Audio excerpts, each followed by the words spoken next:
Hello नमस्कार साथीहरू, यहाँहरू सम्पूर्णलाई स्वागत छ। यहाँहरूले चाहिँ प्यान नम्बर अर्थात् चाहिँ प्यान आइडी कार्ड प्यान नम्बरलाई चाहिँ कसरी खोज्न सक्नुहुन्छ। प्यान कार्डमा भएको नम्बर चाहिँ केमा दर्ता भएको छ, यदि नम्बर मात्रै छ भने तपाईँले चाहिँ त्यसलाई कसरी खोज्ने त भन्ने कुरा म आज सिकाउँदैछु। यसको लागि तपाईँले गुगलमा जानुपर्ने हुन्छ। गुगलमा गएर तपाईँले आइआरडी टाइप गर्नु होला।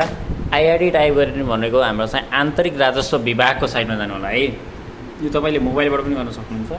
आन्तरिक राजस्व विभागमा तपाईँले यसरी क्लिक गर्नुपर्ने हुन्छ। यो साइटमा क्लिक गरेपछि थोरै तल यसरी सार्नु होला। थोरै तल सार्दा तपाईँको यहाँ करदाता पोर्टल भन्ने एउटा अप्सन आउँछ, यसमा क्लिक गर्नु होला।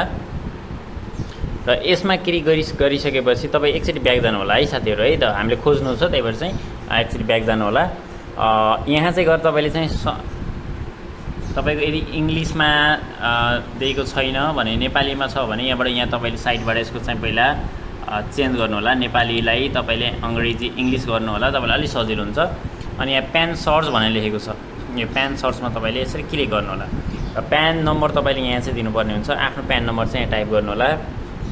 तपाईँको चाहिँ प्यान नम्बर जे छ तपाईँले यहाँ यसरी टाइप गर्नु होला। र टाइप गरिसकेपछि चाहिँ तपाईँले यहाँबाट सर्चमा गएर क्लिक गरिदिनु भएपछि तपाईँको प्यान कार्ड चाहिँ सबै डिटेलहरू देखाउनेछ।